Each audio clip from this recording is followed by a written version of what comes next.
ಕಳೆದ ಕೆಲವು ದಿನಗಳಿಂದ ಭಾರಿ ಏರಿಕೆಯಾಗಿದ್ದ ಚಿನ್ನದ ದರ ಇಂದು ಕೂಡ ಕೊಂಚ ಇಳಿಮುಖಗೊಂಡಿದೆ. ರಾಜ್ಯ ರಾಜಧಾನಿ ಬೆಂಗಳೂರಿನಲ್ಲಿ ಬುಧವಾರ 22 ಕ್ಯಾರೆಟ್ 1 ಗ್ರಾಂ ಚಿನ್ನದ ದರ 70 ರೂಪಾಯಿ ಇಳಿಕೆಯಾಗಿ 7,940 ರೂಪಾಯಿಗೆ ತಲುಪಿದರೆ 24 ಕ್ಯಾರೆಟ್ನ 1 ಗ್ರಾಂ ಚಿನ್ನದ ದರ 71 ರೂಪಾಯಿ ಇಳಿಮುಖಗೊಂಡು 8,738 ರೂಪಾಯಿಗೆ ತಲುಪಿದೆ. ಆ ಮೂಲಕ 22 ಕ್ಯಾರೆಟ್ನ 8 ಗ್ರಾಂ ಚಿನ್ನದ ದರ 63,523 ರೂಪಾಯಿ ಬೆಲೆ ಬಾಳಿದ್ರೆ 10 ಗ್ರಾಂಗೆ ನೀವು 79,400 ರೂಪಾಯಿ ಮತ್ತು 100 ಗ್ರಾಂಗೆ 7,94,000 ರೂಪಾಯಿ ಪಾವತಿಸಬೇಕು.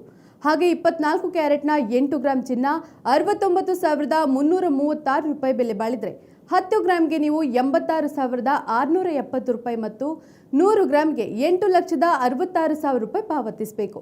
ಇತ್ತ ಬೆಳ್ಳಿ ಬೆಲೆಯಲ್ಲಿ ಇಂದು ಕೂಡ ಯಥಾಸ್ಥಿತಿ ಕಾಯ್ದುಕೊಂಡಿದೆ. ಬೆಳ್ಳಿ 1 ಗ್ರಾಂನ ಬೆಲೆ 99 ರೂಪಾಯಿ 50 ಪೈಸಾ, 8 ಗ್ರಾಂಗೆ 796 ರೂಪಾಯಿ, 10 ಗ್ರಾಂಗೆ 995 ರೂಪಾಯಿ ಮತ್ತು 1 ಕೆಜಿಗೆ 99,500 ರೂಪಾಯಿ ಪಾವತಿಸಬೇಕು. ನಿತ್ಯದ ಬಂಗಾರ ಮತ್ತು ಬೆಳ್ಳಿ ದರ ಗಮನಿಸಲು Vishwavani TV special YouTube channel subscribe ಮಾಡಿ.